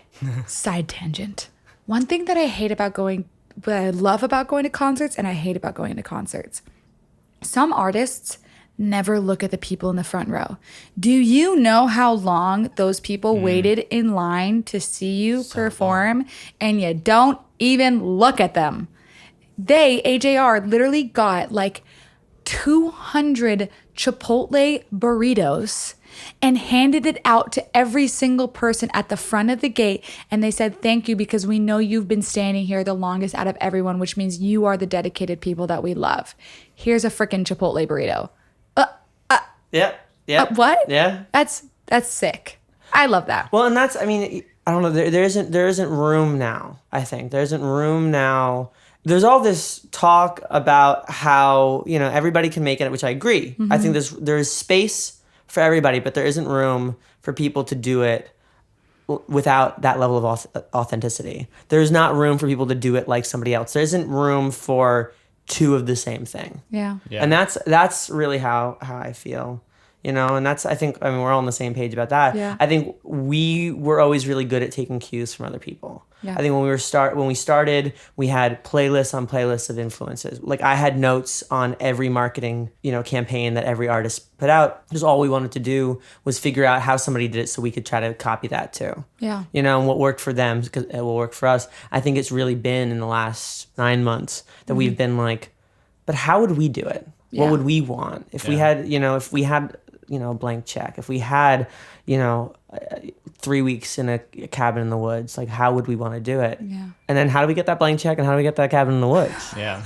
You know? Yeah. And Sign that's, me up. Give me that. yeah, but that's the thing is that like oftentimes you get these bands that are signed and have the budget to do really cool things, or have the sponsors from Chipotle or whatever to do really cool things and then squander it on unoriginal ideas or uninspired music. Tell me about it. I'm like, if I had the money right now, I could be doing so much more than I feel like I am. Because I think what I've convinced myself of is I used to be really down on myself as an artist because like I didn't know what I was doing. I didn't know what genre I fit into. I didn't know where I sat in the music industry. And now I'm so confident in the music that I'm writing because it feels so authentically me. It's just music. I think what I define my genre is feel good music. Like I just want to write a song that when you listen to, it's going to make you feel amazing. It's going to make you feel sad. It's going to make you feel groovy. It's going to make you feel fun. Whatever that means to you. I'm at this point now where I'm writing music that I really love, that feels good to me, and it's not defined by a genre. It's just whatever I write. If I like it, I'm going to release it. Someone's going to like it. Doesn't matter. Everyone has different musical tastes. If I can hit one person each day with a different genre or like different style and it hits them, great. But if I had the money to be able to fund it and like now I've got good music, okay, you need money to get people to listen. Yeah. Like that's what this industry is about. It's about getting a good song, but it's about having the money behind it that will help you promote and market it. But that's the thing too, is that like I think what people don't like, what people, and I think we're sort of opening our eyes to as well, is that like you could throw a bunch of money and people think it's like dollar for listen sort of thing, right. But that it was a bubble and will always be a bubble, and that doesn't necessarily mean like real engagement. The idea is how can you stretch the dollar? Yep. Like you can, and it's not about being lo-fi, it's not about being thrifty. It's about if you have 10 grand to drop, if you got 3 grand to drop, whatever, are you putting that towards like ads across platforms that nobody will see? Or are you putting that towards creative ideas? Are you putting that towards 200 Chipotle burritos for the people in the front row? Exactly. Because those people are now going to have a story. Yeah. And they're going to have a story and they're going to be sharing it with their friends or whatever. They're going to post about it on social media. We have a song coming out next year, which is about the problems with sort of options that come from online dating. We're like, well, okay, instead of doing an ad like across platforms, what if we spend our budget on a Tinder ad? You know, or something like that. Like, what if we made it smart, geared towards the cynicism that the song represents or something? I don't think that's the greatest idea I've had. There are more ideas to be had around the song that came from a manager saying, here's a budget. Yep. Like, what do you want to do? And then I'm like, I've been complaining for 3 years, like, we don't have the money to do cool ideas. And he's like, let me rephrase. And now we have the money. What do you want to do? Have it. And then you're like, shit, now I got to come up with a cool idea. You're like, yeah, I got to put my mouth where the money was. Right. As opposed to... Yeah. Other way. And which is sometimes hard. Like, I feel like I have a similar, like, I've had a similar journey as you as an artist because I like it absorbs so much information. But then when it comes, if I was left in an empty room, it's like, what kind of music do you want to make? I'm like, I don't know. Like it's surprisingly difficult sometimes to figure out, like, okay, if left to my own devices, what is the thing that what are the good ideas that come to me? Well, because I think we're very good at being like, I would do this if I would if blank. Like, I think we're really good at if I had more time, if I had more money, if I had more connections, then this thing would happen. When the truth is that you could have all of those and still not necessarily have the thing that you're looking for. And I think that a lot of people do struggle with that. Bottom line is we're all screwed. I'm just kidding. I'm totally joking. I think bottom line is do what you got with what you got. Yeah. You know? Because the most priceless thing that you can have is creativity and artistry. Yeah. Because you could do a lot with $5. Absolutely. You know, you could do... I don't know what you could. Yeah, you'll be able to do more with $5 if you have a really exciting thing that you want to do with $5. Yeah, because you don't want to do what everybody else is doing. Or even one of my favorite classes that I took while at school was concerts and touring with Jeff Dornfeld. And we watched this video about how Alice in Chains, is it Alice in Chains? Yeah. Mm-hmm. How they got famous. The way that they got famous was they paid a driver to purposefully, like literally, they said, we're going to give you X amount of money. He was one of those billboard drivers. So you know how like sometimes old fashioned, like you're driving in the street and a car literally has a billboard attached to it. And that's the only purpose for the car is just to put an ad. Billboard, Yes. They paid the driver to purposely get stuck in what would be their considered Times Square of London. And they're like, whatever you do, do not move. I don't care if police officers come. You stay put. You pretend your car broke down and you do not move. Well, guess what? They had like maybe an eighth of the audience sold out before they did this. The next day after the car got stuck, they were sold out and added 3 more dates. And that's how they got huge. over in the UK was because they freaking paid a guy to get stuck in the middle of like a huge London intersection. Well, and that's amazing. And then you think about things like Bozzy. You think about how, you know, you could have put out Mine, you know, in the same way that anybody else does and do ads or maybe make a video or whatever, but like a hilarious Snapchat filter that launches a massive career. Like that's Yeah. But that's also one of those songs. It's just weird. Like it comes on and you're like, I've never heard anything like this. Yeah. And it's so like fun and like, it's just so immediate that when paired with like such a brilliant like marketing campaign, it was inevitable that it was going to do what it does. And even artists are getting big on TikTok because they'll take their songs, like they'll cut up their songs and then add, let's say, like a screaming chick into it, right? I'm just making this up. Like let's say they took Time and then in the middle of like the chorus of Time, a screaming chicken comes on. Then all of a sudden these people are making videos mocking to that, and all of a sudden you can see the song name,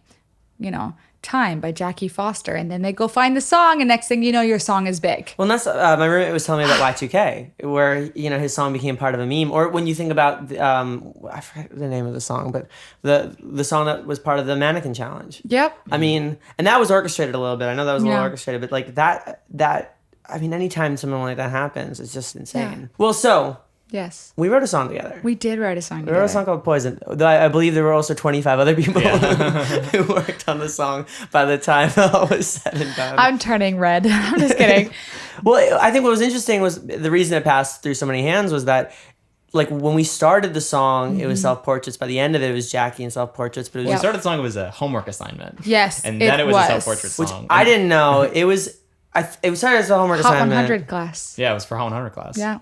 Because I just remember being called into a random classroom at like 9 p.m. Totally. With you and Gray. You're like, we hear you, right? I'm like, I don't. I don't, but okay, whoever told you that's wrong. I accidentally started editing a lot in Hot 100 because whenever anybody met up at our dorm with Noah, I'd be sitting on my bed like reading or on my phone or whatever, and somebody would like put out a line, and after I heard it 3 times and it didn't work, I'd be like, it'd be better if you just like changed like those 3 words and then it would just like fit, and like that thing that was like you're the input no one ever wanted, but low-key you need it. It would always be just like a rhyme was like out of place or like a melody wasn't like resolving how like I just kept being like, and so you're like, you're right. I'm like, no.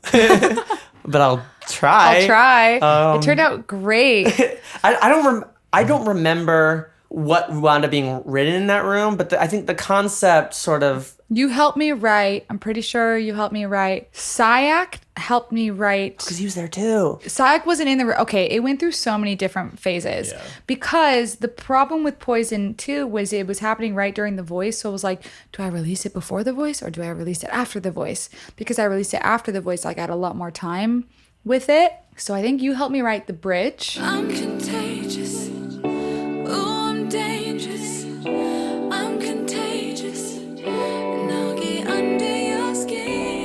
Sayak helped with the chorus, and then we as a band kind of revamped the whole verse and like chose a new melody. And then you guys recorded. And then we recorded it. Because I just remember hearing like you belting the high note at the end. Yeah. Through the door. Yeah. Like in the hallway. You can love me 'cause I'm poison.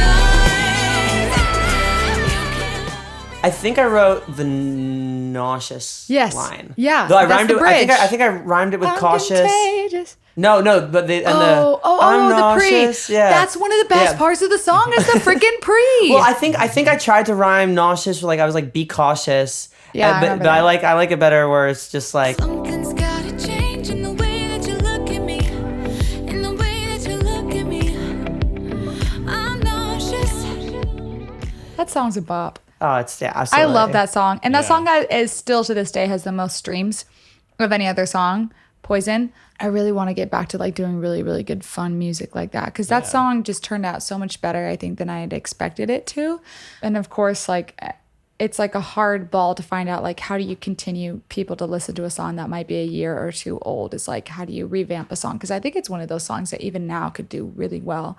Because it like was kind of in a middle. Well, it was both of our evolving styles. I think we were trying to figure out where we were, and we're like exploring some like rock stuff. Mm-hmm. You guys were trying to explore some electronic stuff. So we both were. There was even like at one point we were gonna maybe like do a video of all of us together, and so we realized that we were going more in this direction. You guys realized you were going and like whatever. But it was just interesting that the song sonically was like evolving, and also so cool. You know, through there was us. a lot of sessions after that first Hot 100 session where like I sat down with Gray and John and we just like recorded so many guitar ideas. So many. Almost none of them were used, but just like the process of being like, is this cool? Is this rock? Like just like, you know, just finding these like ideas that to inform me. I think I said on the podcast, like that was my first session, or that was because I think I did roughly like, I don't know, half a dozen sessions before realizing that that's what it was. Yeah. Like I really felt like when we were coming, like when I was coming in, I was like, oh, well, here's a word. I like this word would be cool. And then what if you put these words before it? I'm like,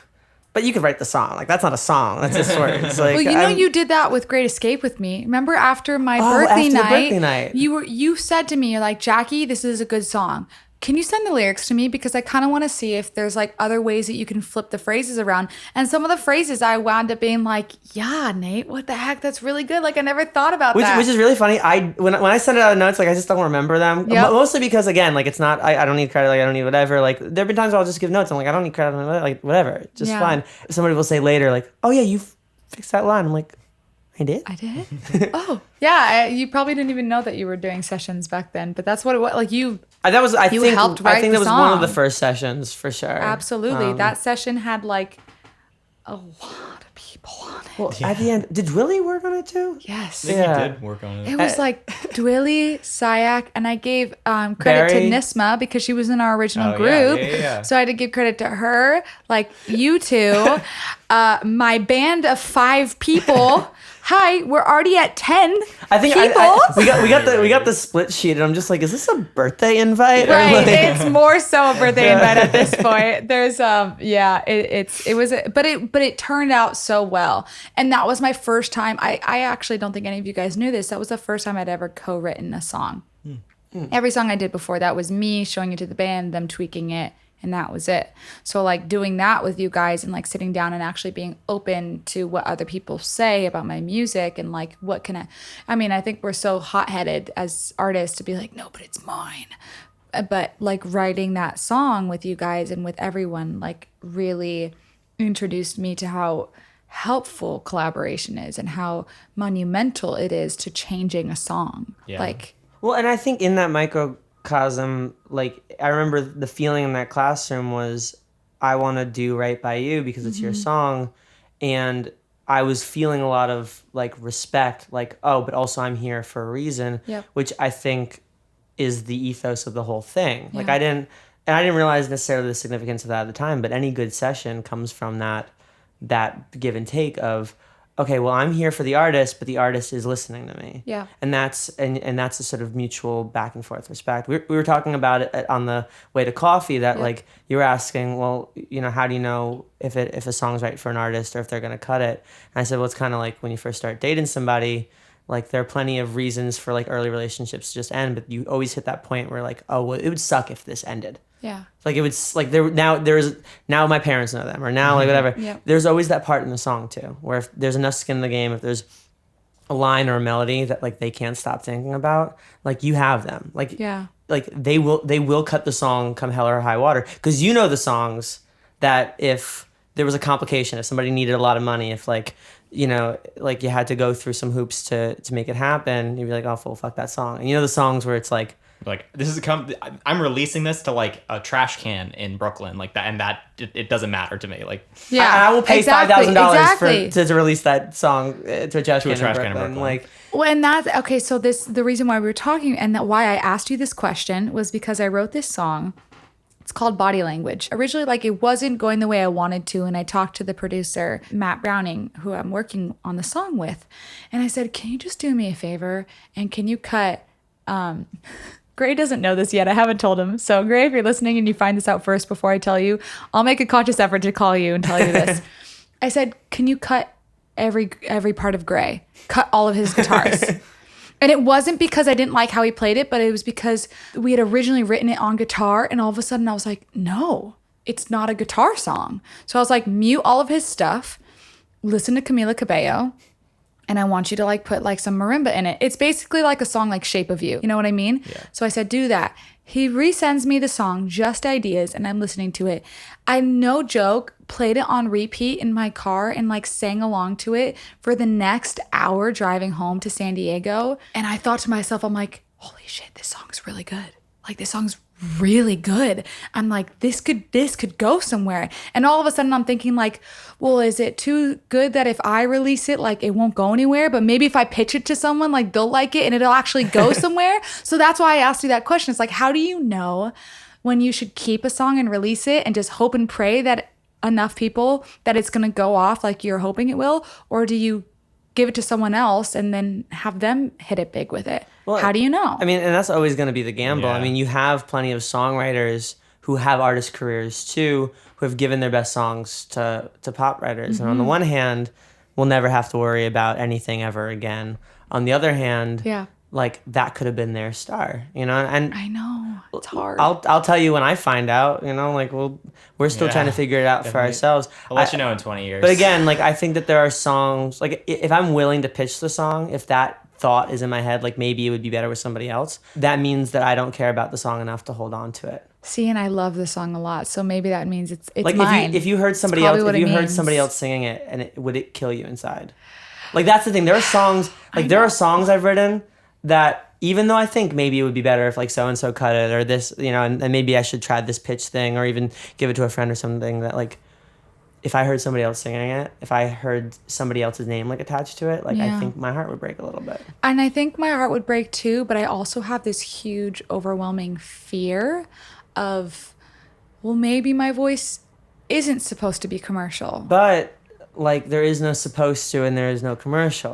Supposed to is whatever is coming out this week that's changing the game. Yeah. Like the game will be changed Friday. Right. Like I can guarantee that. Yep. Like there is going to be stuff that comes out Friday that's going to inform the next generation of producers, also the current generation of producers, and also the careers of the people making it and how they are able to influence pop on the next releases. Right. Like there's no supposed to. And then commercial is it making money? Mm-hmm. In which case, do you have a cool Snapchat filter?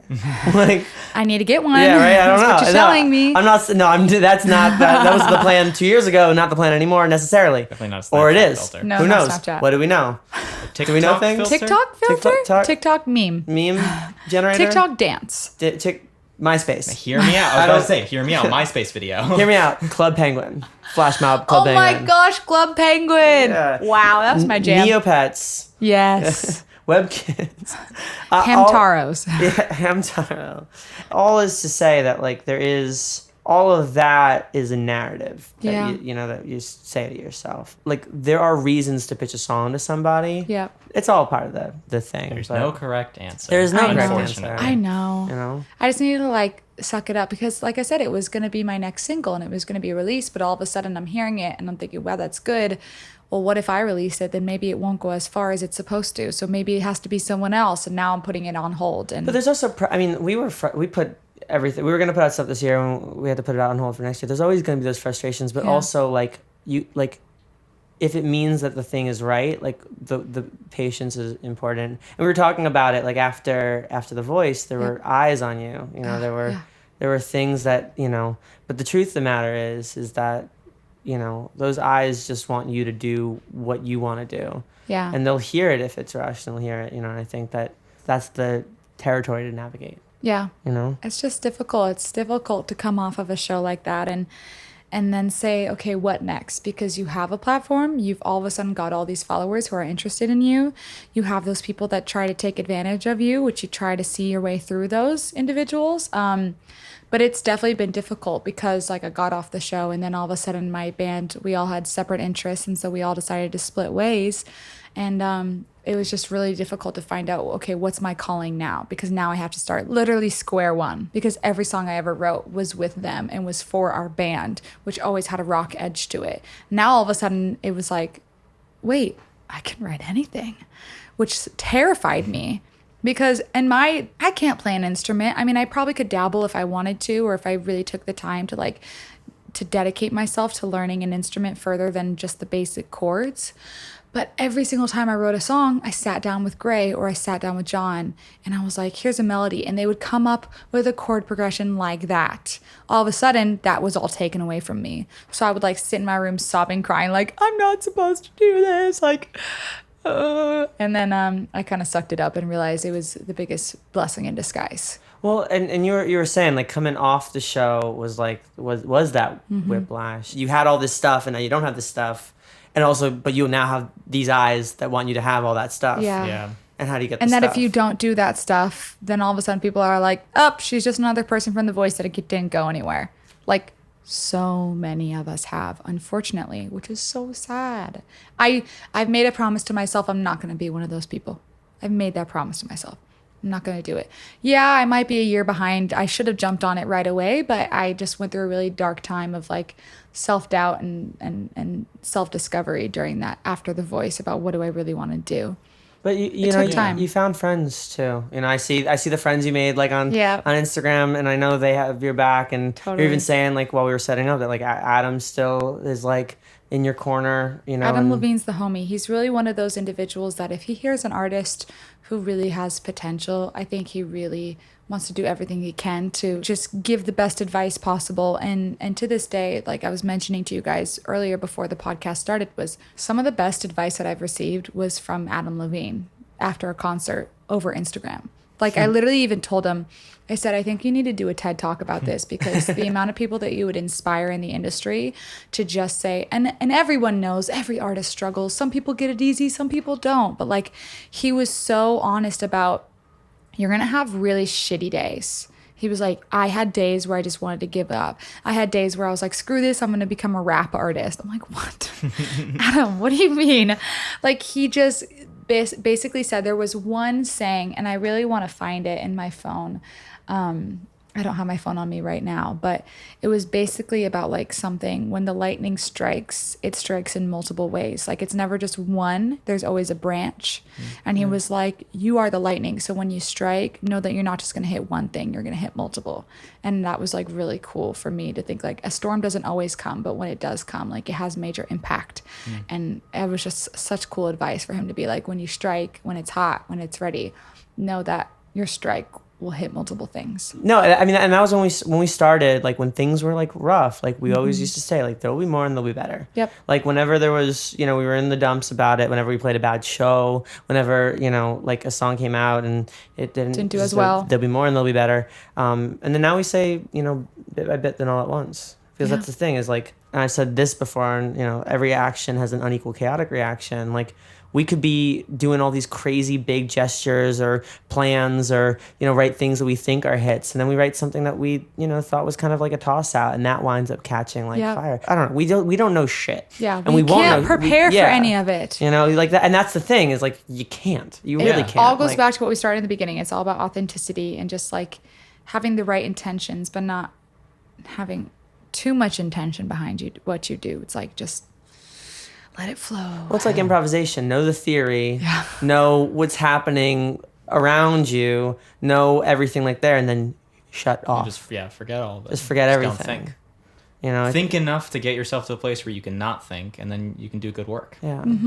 Like it's so cool how all these people can.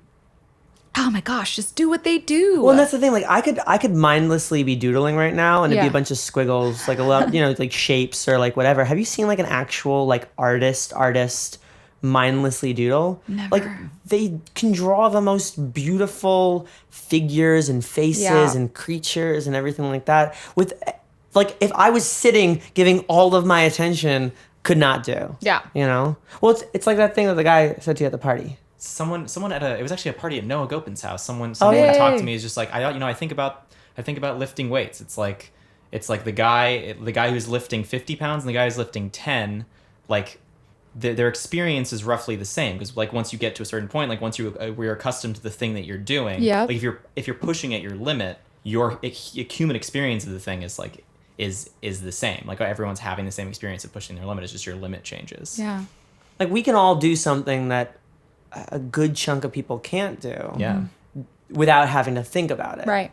You know, like I can't sing like you without having to, you know, well, Full stop. I can't sing like you. Full stop. Stop. But also, I can't do certain things vocally. Like, you could do runs without having to think about it. Yeah. Or even improvise over stuff. I really have to think about it and practice it and stuff like that. Whereas, like, we could jam on the piano, you know, and not have to look at our hands or like anything like that. Do you remember the project for Hot 100 where I was supposed to be the producer? Oh, yeah. Literally had almost a full-blown meltdown because I'm like, I don't know how to do this. Whereas if you sat on the computer mindlessly, oh, you need to EQ, your voice does this, ba-da-ba-da-ba, you need Yeah. impact noise, done. You need this, oh, we need to compress this, blah. It's like, Shoot. right over my head. I don't understand production. I wish I did, but at the same time, I just don't think I'll ever, which is okay. And that's the thing. That's not my strong suit. I did go I'm to fine. I did go to school for it. Yeah. I did major in it. And I understand everything he's doing. If gun to my head, I had to make something that sounded like him, I couldn't do it. Yeah. I wanted to talk about Great Escape Yeah. because that just came out, and I apparently helped. You did. You helped, I think, more than you realized. What does that song mean to you? So Great Escape was the story after The Voice. It is how I was feeling really down, like I said, about having everything and then having nothing all at the same time. That was the harsh reality of going on a TV show. You know, you have fans, you're given wardrobe and you have hair and makeup for 3 hours. Like, you're literally treated like royalty. And then you get off the show and 3 days later, you're thrown right back at your school where no one gives a shit about the fact that you were on a TV show. They're like, good for you. We're all trying to make it. So what? Well, and that was like the great and terrible thing about Berkeley is no matter what happened to you, you had the people who cared way too much about the dumb shit. Yeah. Like, we got our first Spotify playlist, which I think bumped us up to like 8,000 monthly listeners. Yeah. And I didn't pay for lunch for a month. Yeah, like people that's were great. taking us out, whatever. Love that. You know, on the other hand, the people you actually like care about who have had some modicum of success, who you Yeah. want to like actually talk to about it, are, like, don't give a fuck. They don't like, care. yeah. No one cares. And and it made me sad because I'm not like expecting people at Berkeley or anywhere I went to be like, congratulations. But it is hard to talk about something good because it's good with a bunch of asterisks and footnotes and a bunch of eye rolls, like, good for you. We get it. We watched you. But Congrats. it's good, but also like I want to talk about how it was good in some places, but bad in Really other bad in places. others. And it's like, Yeah. you know, it's hard to talk about that honestly and not come off as ungrateful.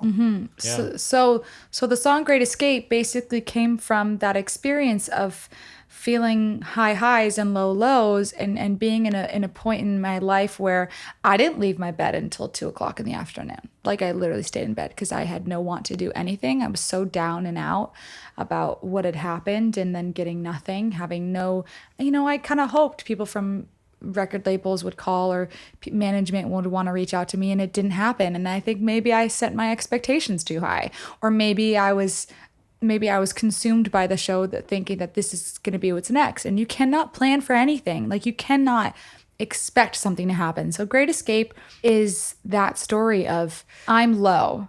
I'm in a really dark place right now, but I know it's what I'm supposed to do. So Jackie, get your head out of your ass and say, we're going to make the Great Escape. We're going to get out of this pit that we're in, and we're going to shoot for something higher than we can ever dream. And that's what Great Escape is about. And in the pre-chorus, I say, I've tasted gold. I've tasted gold and I know I want it. I need it so bad. I've tasted gold. I know I want it. I need it so bad. And I was literally about to bring that, though I don't remember making a note about it. I was just going to bring up that, like, I love that line because that's the crux of it. And that's what your note exactly Oh, was. what was Your the note note? was, you literally said to me, you're like, this is the essence of the song right here. Like, literally right during that paragraph, you said, Jackie, this is the essence of the song. This is what your song is about. And I love that. Like, it wasn't a fix it. It was that's what you need. This is what it's about. I'm glad me and me 4 months ago, 5 months ago, whatever, Right. are on the same page. Yeah. And glad that that's we have the same note. and that's what it's about. It's like, I tasted gold and I need it so bad. So I'm going to work my ass off to get it again. Yeah. To work towards that. And I'm really proud of the song. And Great Escape was my first new image of Jackie. It was no longer self-portraits Jackie. It wasn't Jackie Foster and self-portraits Poison. It was, this is me, and it's a feel-good song, and it's a song about, like, overcoming adversity, overcoming challenges, anything that holds you back, whatever is keeping you underground, like, break through. and get above ground. Like that's what the song's about. I'm really proud of it, and I'm excited for the songs that are coming after it. It's all within that type of feel good music. Well, that's I was about to say, it's authentic and it's honest, you know, and actually comes from a dark place. Yeah. But it feels good to listen to. Yeah, the song's it's uppity fun. and happy. It's fun, yeah. I love that. And that's what Paramore did with their After Laughter album. Oh my God. Yeah. Well, Every song was depressing, but every song had the sonic palette of like a uplifting, happy-go-lucky song. But really, you listen to the lyrics and you're like, I'm depressed. well, I'm thinking even like a little earlier than that. Like, I think Ain't It Fun is a fucking masterpiece. Yes. I'm pretty sure the song won a Grammy. It Somebody should told me have. that. If it didn't, I think that's yeah. this is sad. But Such a good song. oh my God. Living in the real world. Well, and that's the thing is that like it's such a stark message, but it's like dun dun dun dun dun. It's like it's got this like I just want to listen to this. We're wrapping this right now. Ain't It Fun? No, I'm just kidding. Ain't It Fun? Are you ready for the question round? Oh, yes. First question is, what's your phone background? My phone background is a picture of me and Brandon at Lollapalooza. It's really goofy and I love it. Do you have a non-musical hobby? I love to hike. Oh my gosh, it feels so good to get out in nature and just, I don't know, just like forget about everything, all the stresses that are going on in life. So hiking. Definitely. Do you have a skill that you would like to have? A skill I would like to have. I would love to be a better dancer than I am. I think I'm so awkward when I get on a dance floor. I'm like, I try to like move my body in ways. I'm watching the people next to me dance. I literally mimic people next to me. I think I can move because that's how Brandon and I met, was because he watched me dance and then told me I was a good dancer. I think he's full of shit and just wanted to flirt with me. But I think I would love to dance better. You have to be like, tell me straight. Right. Tell me straight. Can I dance? Can I dance? He'll be like, I just thought you were cute. I want to talk to you. What's your superpower in life as Jackie Foster? It's kind of a really deep question. I think my superpower as Jackie Foster is I have the wonderful ability, and I don't know who it came from, which family member it came from, but I am always the person that is there to listen. I think that, and I've always told my friends, like, I'm a fun person. I'm bubbly. I like to enjoy like time with others, but I think the part that really shows me and who I am is when I get one-on-one time with a friend and the two of us sit down and they feel comfortable enough to tell me whatever they want, and I am always there to listen. Like, I am the friend that you go to when maybe you're having the shittiest time in your life. Come talk to me. I will listen to you. If you don't want advice, I won't give you advice. If you want advice, I'll give it to you. But like, I think that that's what my superpower is the ability to just like have a compassionate heart towards others and what people are going through. I think that is a superpower. Yeah. That's a great answer. Would you be a pirate? No. I'd be a dead pirate from Pirates of the Caribbean, the ones underwater. Oh yeah. The first pirate. Do you have any tattoos? I do. What was your first one? I have one tattoo. So my first one is my only one, and it's right here on my on the back of my shoulder. And what it says, like going away from the mic, this is a tattoo I always knew I wanted. For me, like, I'm Christian, so my relationship with God is very important to me, because I started off, singing in the choir at church, and for me, there's an experience that when I sing, I feel, I don't know if untouchable is the right word to use, but I feel safe. I feel like nothing can stop me. That's where I feel the strongest and the most powerful. And I think a lot of that is because when I sing, I connect into like a deeper part of myself that for me feels like it comes from God. So I told my parents at the age of 18 that I wanted to get a tattoo that says, I feel him through music. When I feel most connected to my religion is when I sing. And my parents were like, that's great. Get a t-shirt. Don't get a tattoo. I went, absolutely not. For my 21st birthday, they hired an artist to actually paint I feel him through music. Well, right after I got off The Voice, I went and got a tattoo. They're like, really? The painting wasn't enough? I'm like, no, it's meant to be on my body. Yeah. So it's like, it's probably the one and only tattoo I'll ever get, but it's the tattoo that I'm really proud of. Is the handwriting like somebody's or No, I just spontaneously saw this tattoo shop, and Brandon and I both said, today's the day, and we walked in and we got it. Like right then and there. It was cool. That's awesome. Nice. What was your first concert? My first concert was an American Idol tour concert. Ooh. So you know how after American Idol they would take all the contestants on tour? Yeah. That was my first concert ever. I forget which season it was. It might have been like the David Archuleta season. Oh. Nice. You know which one I'm talking about, right? With David Cook and David Archuleta. Yeah. I'm pretty sure was that. Elliot Yamin on that season too? I think. Was he on that season? I think Elliot might have. I went to like 3 of them in a row. So that was my first ever official concert.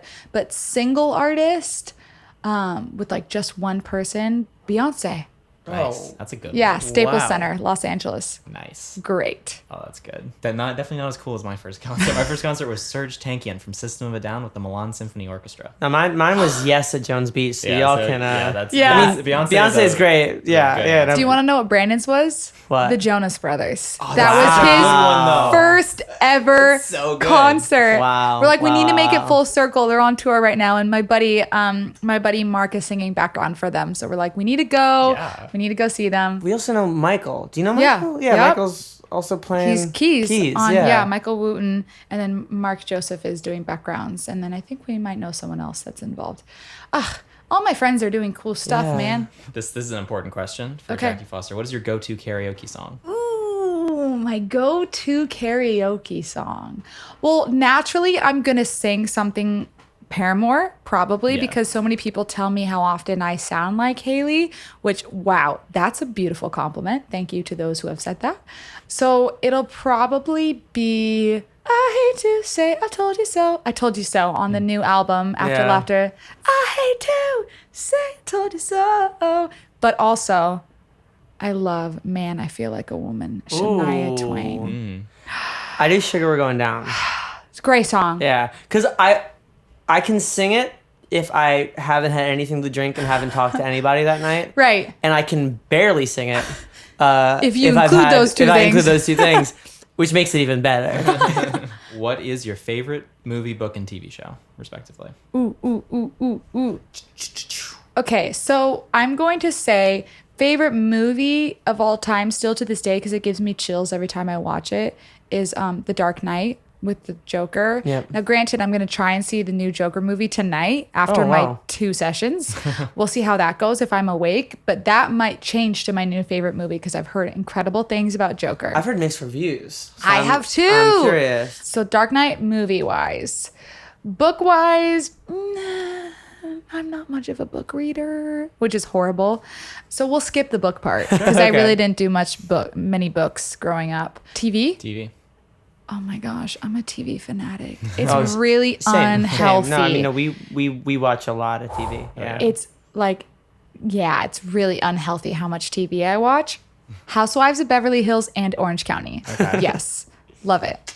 I've been a Grey's Anatomy fan since day one, and I'm not one of those people. No shame to anybody that did this. Shade to anyone. I keep saying shame. What's wrong with me? No shade to anyone that did this.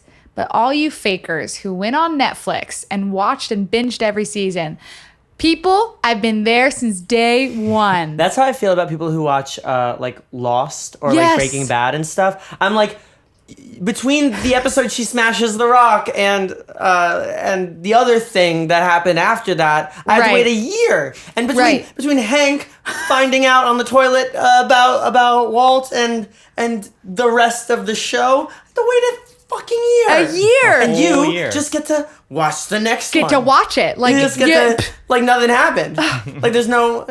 I'm like, it makes me so bitter. I love Riverdale. I love Riverdale. That's a good one. Those would be probably my faves. I like it. And any cooking show. I think I mentioned to you this earlier. I was saying to Noah, I have watched so many, not cooking, but baking. I have watched so many baking shows that I have convinced myself, and I am very confident that I could be a professional baker. I kid you not. I think I could be a pro baker. What are you waiting for? I told Noah I'm supposed to bake a cake today, but I have to postpone it because things like came up and new sessions came up today. But I'm going to bake a cake. I will post it on my social media so everyone can see the proof that I am meant to be a star baker. It's true. You heard it here first, folks. Foster's Banana Foster. Right. Can't you just see it? I can see it. Ugh. It's meant to be. Meant to be. What's your favorite sound? Do you have a favorite sound? Well, this is just, so I have tics. Like I have little things that I do. Like I always need to move my hands. And I always take my rubber bands, which is why I don't currently have any on me, because I've broken every rubber band, every hair tie I've ever owned in my entire life. I always break them. And there's this certain sound where I twist. Oh God, it's so weird. I twist the hair ties, and like literally the sound of it like sliding against each other and like the feeling on my fingers. This is really weird about me. I have to do it. You will see me always playing with a hair tie because like there's something about the feeling and the sound of it that is so soothing to me. Oh, it's wonderful. You all should try it. Yeah, sure. You just went somewhere. I don't know where you went. It's so weird. It's like it's my we calming. went somewhere. Yeah, We all went. went somewhere. It's a calming effect for me. Like I used to twirl my hair. Okay, that is so annoying to watch someone twirl their hair. So instead of twirling my hair, I started like literally. I'll take a rubber band and I'll twist it like this. I usually have like a necklace with like a key on it, And you'll do that? You've seen me Yep. do that. Yeah. I've Back broken and every forth. necklace I've ever owned for that precise For that reason, reason. there's something about it's like it's about the physical sound and like actually the touch of like doing it that's calming. So yeah, Power of habit. Mm-hmm. What's the best date you've been on? best date I've ever been on. Or just a particularly nice one that makes you that comes to Ooh. mind. I don't know. Brandon and I were so low key. Like, and this, what I love about Brandon is that we're romantic towards each other, but not in the most like conventional ways. Like, some of my favorite times with Brandon have literally been us. Like, when we wake up in the mornings is our favorite time because we wake up in the morning and we like have pillow talk, not nighttime pillow talk, but like morning pillow talk. And we just laugh and he always like tickles me. Our roommates hate it because they're always like, shut up. But like nothing weird's going on. Like, we're just laughing. And I think that like times when I can like wake up next to him and like we have those moments that no one else gets to see. And like, it's not a going on a date to a nice restaurant. Like, yeah, we can go on dates, but okay, that's, you know, it's like a blip. Whereas like every morning, like we are always laughing. He's always trying to like hold me down. I try to get out of bed and he literally like uses his strength to keep me there. And he's like, you are not leaving. Like, you are staying here and we're staying put here. So even though it's not like a date, it's just, that's my favorite time. It's like every morning when we get like, we goof off. Like that's when That's so our most cute. goofy. Well, that's adorable. Love that. Oh, Brandon, love you. Shout out. Shout out. Can you whistle? That is my worst talent, is whistling. Really. Like, I cannot. What my whistling sounds like is the bird noises in Blackbird by the Beatles. Go for it. Go for it. So like that's as much as it goes. I can't whistle on pitch. Yep. I can't do anything. Me neither. Every time I want that Makes talent. no sense. It really I makes want no that sense. I don't understand how it talent. happens. I just don't understand it.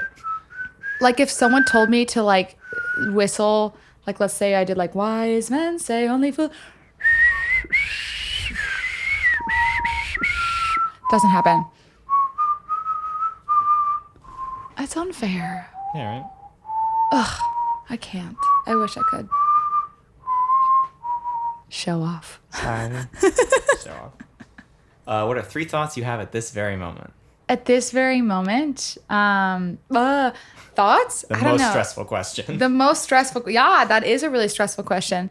I guess it's more so like I love being able to sit with you guys because I'm comfortable with you. It's not like I'm walking into some people that I don't know and it's like, oh God, what are they going to ask me? Like, is it going to get too personal? So my thought is like, I'm really happy to like be here with you. My second thought is how good it feels for my ring to scratch against my knuckle because I'm literally Oh, boy. doing this Can right now confirm. and I have an itch on my knuckle. I'm ringless and I can't relate. I swear, people are going to listen to this podcast and be like, what is wrong with her? I have weird little things that I do. It's called being a musician, guys. Yeah, Look it yeah. up. Like, We come all- at me. So it's that. And then one thing is like, I'm excited for new things to happen. And the third thought is this coffee tastes really good. Nice. There we go. What are you most proud of? My ability to overcome things and not let what others say about me dictate what I do.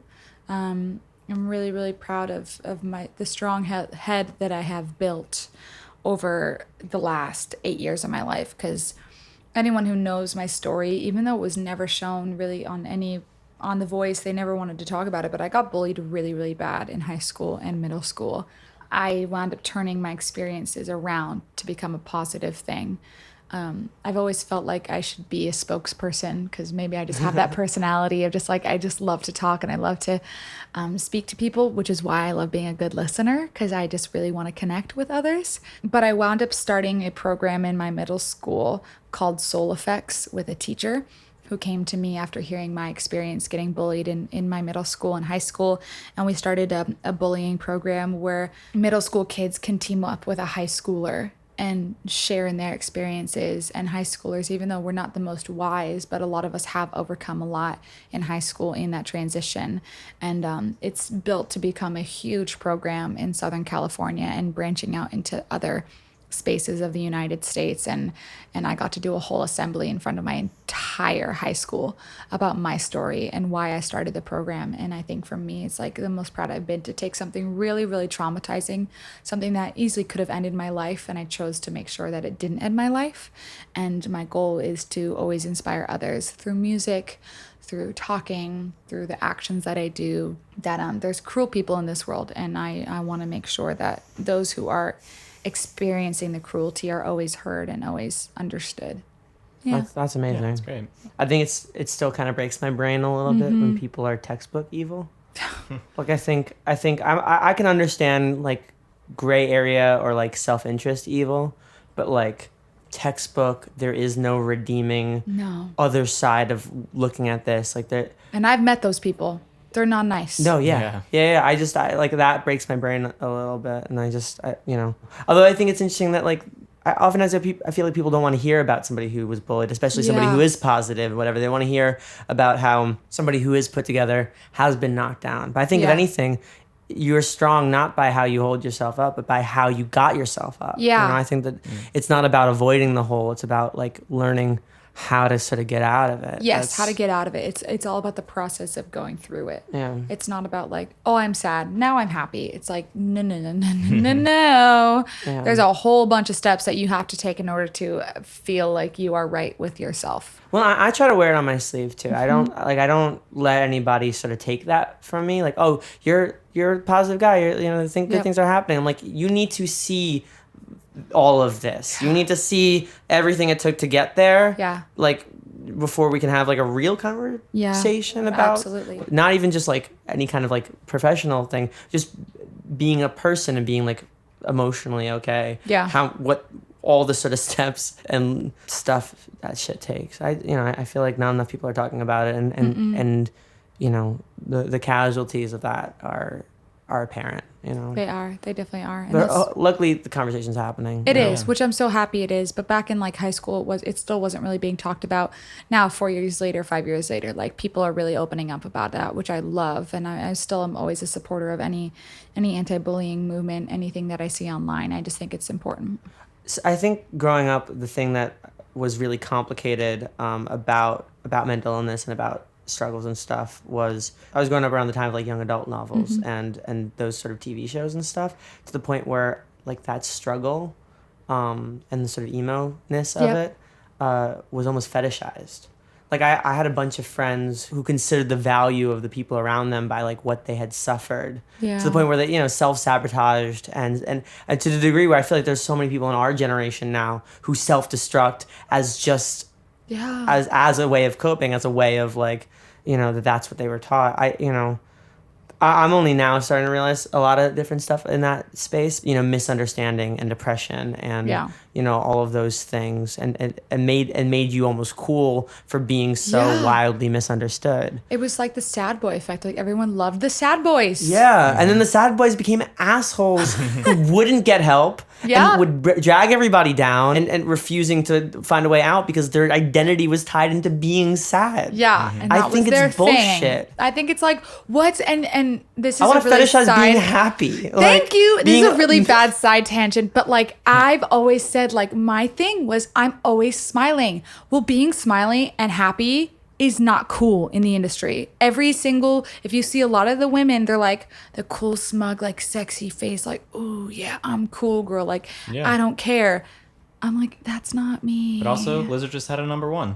So it's like, And I think Lizzo's an amazing I think inspiration. the tide is Yeah. shifting. Tide is a little It bit. is. It's cool to be happy now. It's cool to smile in Instagram photos. Or at the very least, because obviously the other side of it is like the need to be happy as this sort of like be all end all goal that is unsustainable. I think the conversation that we're having now is like building foundations, building support networks, knowing when to get help or find help, like you know, understanding, am I anxious and depressed, or have I just not slept enough or eaten enough or spoken to the right, you know, person or whatever, like finding ways of dealing with things so you could get happy and not glorifying sadness. Yeah. And lastly, but certainly not leastly, what are you most excited for? I'm just excited for people to finally see me. I think I've been hiding for a while. I think that I haven't let my true self really shine in the music that I've written. And that's no shade on my band. It's just, it was 5 opinions about one thing. And now I'm writing music that I'm so happy to release, that I want people to listen to. And I'm so excited for people to understand who Jackie Foster really is, what her music is about, what it means to listen to my music and feel good about yourself, what it means to listen to my music and relate to the stories that I tell that maybe someone else is going through, but no one wants to talk about it. I think 2020 is going to be a year that changes me for the better, because it'll be when I'm finally ready to release my music. Like, I've got 5 songs in store that I'm ready to roll out over the next 5 months and just go, and like finally have music and get to play. And I mean, I played freaking Lollapalooza. That has been such a huge accomplishment, something that I never, ever dreamed would happen. Now Lolla's over. Jackie, what's next? What's the next best festival you can play? What's the next venue you want to go to? Who do you want to go on tour with? Like, these are the things I'm thinking about now in my 5-year plan to say, it's go time, Jackie. Pull up your pants. Let's like get dressed. Let's get ready. It's showtime. And I'm so excited to take my artistry seriously. And I hope others take it seriously too. Nice. Well, we're excited. We're looking forward to all of it. Hey, we'll probably write. I was gonna say, when are we gonna write our next hit? Yeah, I mean that's the thing. Like, I'm glad that you're here. I'm glad that we can all talk and hang and to many more. Cheers to the coffee on that one. Cheers. Cheers. The coffee, the matcha. And Noah's latte. just lagging. He's in the other room. Mine is all just melted ice at this point, though. But thank you for coming on. Thank you guys for having me. I'm excited, and I hope that those who listen to this podcast always get an insight of you too as well with everyone you interview. I think they do. Yeah, we'll have our chats with everybody. We'll have our chat, yeah. Exactly. Well, thank you guys. I appreciate it. Love you both. It's my great escape. It's my great escape. My great escape. It's my great escape. We would like to thank Jägermeister and Isotope for their early support of Talking Lion.